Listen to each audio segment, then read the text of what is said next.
Nda ayagala nnyo okuwuga era pink ye kala esinga okumukolera. Birungi Lilian abeera mu kibuga Kasese era mwakakalabiza emirimu gye. Lilian tukwagaliza amazaalibwa amalungi. Tulina mami asiimwe Zamzam Kaliyo abaana be bakwagaliza amazaalibwa amalungi okusingira ddala mutabani wo Kasumba Muhammad ne baganda be bagamba bakwagala nnyo. Abayizi abasomesa n'abakozi abalala ba Creamland Junior School nti bonna bakwenyumirizaamu bakwebaza okubaagala ennyo beeyamu obutakulekereranga nti mu mbeera yonna gwe gwe bajjanga okusooka okulowoozaako Allah bamusaba akuwangaaze. Ate bwe tugendako ebweru w'eggwanga tulina Tom Felton leero lwe yazaalibwa. Ono muzannyi wa film muyimbi azitowadde obukadde 2. Tom Felton yazaalibwa nga Septemba 1987 mu Bungereza. Ye yali omuto mu baana abana bazadde be baazaala. Bano baayawukana nga yakavubuka naye nga yasoma okutuusa lwe yaweza emyaka 13. Ekiseera ekyo yali afunye ekingenyege ky'okuyimba okuva mu kwaya mwe yayimbiranga ne ku ssomero. Yeegatta ku kampuni ekola ebirungo era mu 1997 yatandika okuzanya film gye yatandikirako baali bagiyita The Borrowers naye ng'etandikwa teyali mbi era yamuwa amaanyi. Mu 1999 yali atandikiriza okukwatayo era teyadda mabega. Mu 2001 yazanyanga Harry Potter era ona yatikirira nnyo n'okwagalwa abantu. Alabikidde mu firimu nnyingi omuli The Disappeared eya 2008, The Apparition, From the Rough, the period drama Belle, the erotic thriller In Secret. Mu 2014 yazanya omuzannyo gwa Ssematalo owokubiri Against the Sun naye nga yazanyanga mu nnamagye. Mu 2008 yatandika okuzanya obuzannyo bwa TV obwo nabwo bwamussa ku level ndala. Ng'omuyimbi alina kampuni erecordinga Six String Productions era oluyimba olusooka Hawaii yalufulumya mu 2010. Alina ennyimba eziwerako omuli Time Well Spent, All I Need, In Good Hands n'endala.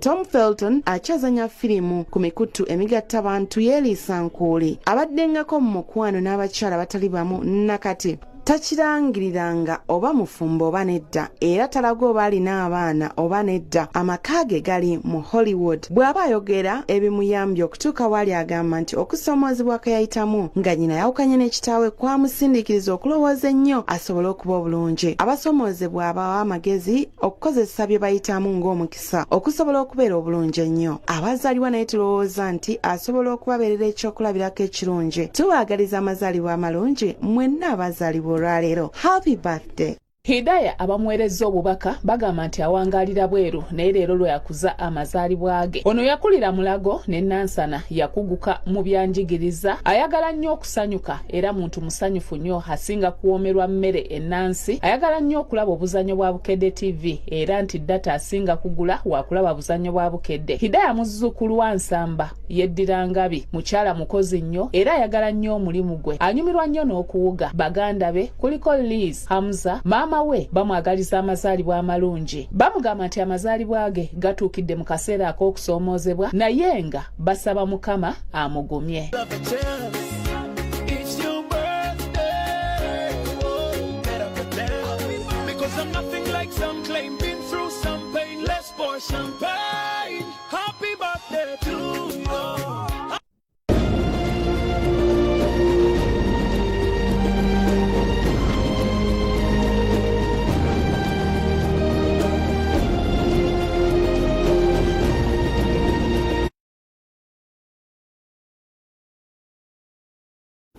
Webale kubeera ng'oli ku Bukedde TV 1 atulaba enkya olunaku no olwaleero yonna gy'osinzira ogenda mu maaso n'okubeera ng'otulaba tugamba nti wano mu industrial area wetusinzira okubeera nga tukuweereza bw'obudde obwawulikirya tewali mbeera newankubadde ku makya wetujjidde mu kisaasi mu Kyanjawe enkuba ebadde egenda mu maaso n'okubeera ng'etonya newaffe wali empererwe. Kati kiba kitegeeza nti gwe mu bitundu ebyenjawulo enkuba eyinza okuba ng'etonya ate nga mu kibuga teriiyo.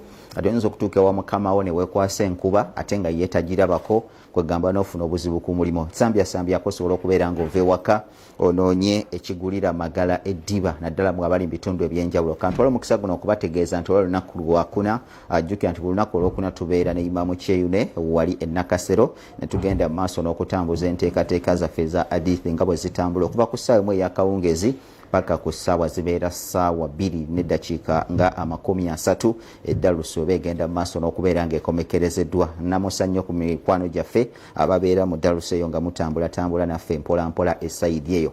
Katwala omukisa okubategeeza nti olw'olunaku olwaliro tumaliriza okugaba omusaayi wano ku kampuni ya Vision Group. Tumaze ennaku 3 nga tugenda mu maaso n'okubeera nga tugaba omusaayi. Ebirwadde obiraba bigenda mu maaso n'okulabika nti nno muganda wange birabika nti birumba bannayuganda Ebola newankubadde nti akyali wala gwe nga bw'omuwulira wabula toyinza kumanya bayinza okukola okunoonyeza nga ne mu kibuga yatuuse dda kati genda mu maaso n'okubeera nga weekengera. Batugambye nti jik yeyeka asobola okulabika nti naatutwasa obulwadde obwa Ebola. Kati mikwano gyaffe abali esayidi z'e Kasana, abali e Luweero, abali e Zirobwe, abali ew'Obulenzi tubagamba nti ngenda kuza omwezi 22 omwezi ogujja tugenda kubeera nga tuli Kasana Luweero mu kisaawe mu tawuni awo. Bukedde famire yegenda mu maaso n'okubeera ng'ejjako esayidi yawo tujja kulongoosaako tukole ku bulungi bwansi. Oluvannyuma tugende maaso n'okubanga tukola puroguramu yaffe ey'omudaala bwe tunatumaliriza tujja kubanga tugenda mu kisaawe tusambeko nammwe akapiira tulabe butya bwe muyimiridde esayidi eyo. Mweteeketeeke tusobole okulabika no tunyumirwa olunaku z'omwezi 22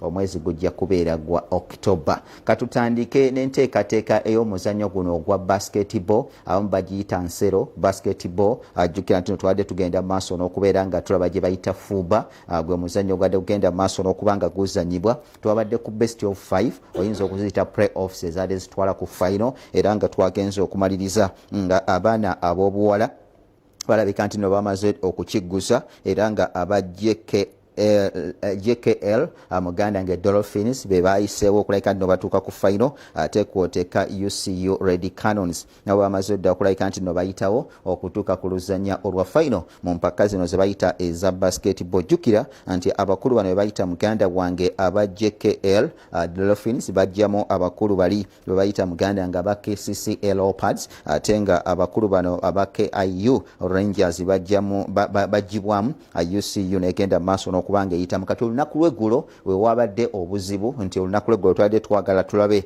oba abakulu bano be bayita aba UCU Canon banaafosinga game ey'okutaano tusobole okulabika nti muganda nge tumanya muganda wange ekintu aba UCU bakikwasaganya bulungi nnyo. Muganda wange Abraham yabadde bulungi nnyo naye ekintu ne kigaana nga 3 pointer azalika nti no zeeganya abakulu bano aba UCU ate nga esayidi eri zabadde zigenda maaso n'okubeera nga zitambula. Kati tugenda ku best of 7 ye final ey'empaka zino ze bayita muganda wange eza basketball nga abakulu bano be bayita aba State Oil. Ajjukira nti State Oil emirundi 7 egy'omuddiringane badde etwala ekikopo kino ekya basketball. Kati nno bagenze ku final omulundi ogw'omunaana bagenda kutuuka ne Namuwongo. Ab'e Namuwongo ttiimu mpya yakajja ekulu bano be bayita aba State Oil banaakitwala omulundi ogw'omunaana n'omukulu gwe bayita Mande Giron. Bwe tuvaako ne tugendako mu mpaka eza university. Empaka za university zigenda mu maaso n'okubeera nga zizannyibwa olunaku nno olwaleero Nkumba egenda kubeera nga eri mu Nsike era nga Nkumba egenda kubeera esayidi za wali Enkumba nga egenda maaso n'okubeera nga ettuuka n'abakulu bano aba UCU okusinziira ku mpaka eza university nga bwe zitambula. Amawulire agavuddeyo ne galaga nti newankubadde aba UCU balinako ku nkizo ku sayidi y'abakulu bano aba Nkumba naye aba Nkumba bakakasiza ne baga nti bagenda kuteekawo embeera egenda okuba ng'enyumiza emizannyo gino egya university egigenda okgenda maaso n'okulabika nno gizannyibwa esayidi eyo. Katubalinde tujja genda maaso n'okuba nga tubategeeza. Bwe tuvaako ne tugendako ku ttiimu y'eggwanga erya Uganda eyabali wansi w'emyaka 17 eya under 17 oba U17 nakutegeeza olunaku lw'eggulo nti baavuddeyo esayidi za wali obayita Enjeru ne bajja esayidi za wano abo bayita muganda wange Ekisaasi era nga bano bagenze okumaliriza olunaku lw'eggulo aba under 17 oba U17 bamaliriza omupiira gwabwe nga bazannyeyo ogw'omukwano era gwagenze okukomekerezebwa nga babala eggoolo zabadde 3 ate nga klabu ya Kampala State Council yabadde genda maaso n'okulabika nti nno ebala eggoolo azabadde eggoolo emu. Abakulu bano aba under 17 ne balaga nti yadde batendekebwamu esayidi za wali Enjeru babitadde mu nkola era omutendesi abatendeka gwe bayita Amza Lutalo yavuddeyo n'agamba nti alaba nga avubuka bano babulamu katono nnyo okutuukagana ku mutindo gwe yeetaaga kubanga ajjukira nti bano bagenda kubeera nga basitula olunaku lujja kubeera lunaku lwa nkya olwokutaano aboolekere mu ggwanga erya Ethiopia. Empaka zitandika ng'ennaku z'omwezi 30 ate zijja kubeera nga nga zikomekerezebwa ennaku z'omwezi zijja kubeera 19 wali mu ggwanga erya Ethiopia. Tulabe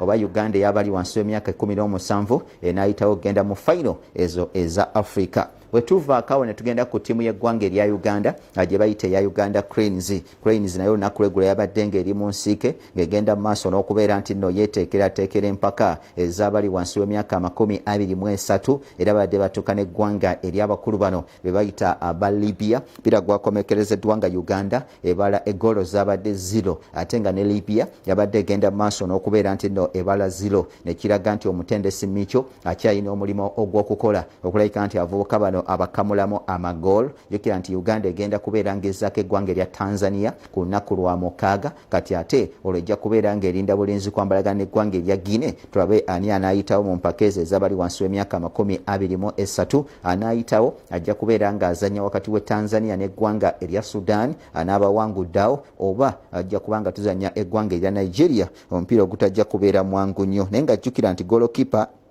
gwe bayita muganda wange Berigambi ajjukira nti yali wali mu ggwanga erya Bungereza gyakwatira omupiira eyagutandise mu goal. Gavin Kizito Mugwe yazenga captain. Omuvubuka gwe bayita Derek Ndahiro najja mu namba 3. Musa Ramadan nagezaako okugatta wakatikati awo. Boka gwe bayita Hilale Mukundane yabadde mu kisenge. Bobosi bya Ruhanga yabadde wakatikati awo. Kenneth Makula nga naye ali mu kisenge. Bright Anukani wakatikati. Steven Serwada Jamal yabadde wakatikati ate nga Derek Kakoza kwoteeka Rogers Mato muganda yange Bashir be bagenze maaso n'okuba nti no bakwanaganya embeera. Katulinde tulabe Uganda butya bw'enaagenda maaso n'okutambuza era nga jjukira nti National Region bw'ogyetegereza nti gy'empiira egizannyibwa wali ku lukalu olwa Bulaaya ffe nga bw'olaba mu Africa bwe tulina African Cup of Nations nabo baasalawo ne bagamba kabafune National League ogenda maaso n'okuba nga ebagatta. Croatia bagenda kujja n'eggwanga erya Denmark ate nga abakulu bana ba Belgium bagenda kujja n'eggwanga erya Wales. Poland bajja n'eggwanga erya Netherlands ate nga Ruthenia bagenda kujja ne Faroe Island. Abakulu bana aba Turkey bajja ne Luxembourg. Kazakhstan bajja ne Belarus ate nga Slovakia bajja ne Azerbaijan, Latvia ne Moldova. Abasajja bana aba Ruthenia abasajja aba Brazil bagenda kujja ne Argentina. Ajjukira nti yegimu ku mpira egigenda ogwa Brazil ne Argentina gugiddwawo olw'embeera ebadde egenda maaso n'okulabika nti netambula esayidi eyo wabula nga tumaliriza omupiira gwa ttiimu y'eggwanga erya Bufalansa n'eggwanga erya Australia buli omu gwe yeerinze agende maaso n'okumanya enteekateeka nga bw'enaaba etambudde era nga abasajja Abafalansa amawulire gavuddeyo ne galaga nti baagala balabe butya abasambi baabwe ab'enjawulo bagenda okubeera nga bakola. Olugobote lusuubira okubeerako omuvuka gwe bayita Olivia Giroud muzeeyi wakazi ali mu klabu ya AC Milan, Mbappe owa klabu ya PSG ate kwoteka omuvuka gwe bayita Dembele azanyira mu klabu ya Barcelona mu ggwanga erya Spain. Ebisinga tujja kuba nga tubyeta ku saa zijja kubeera saawa 8 ez'amalya g'ekyemisana. Lorian Dubulwa, Isaac Mukasa ate kwoteka Brian Masembe bajja kujja n'enteekateeka y'ebyemizannyo. Tubaga nti muva ku Bukedde TV1 katugende butereevu wa Ajamiru Sebalu okuva Namasuba College of Commerce.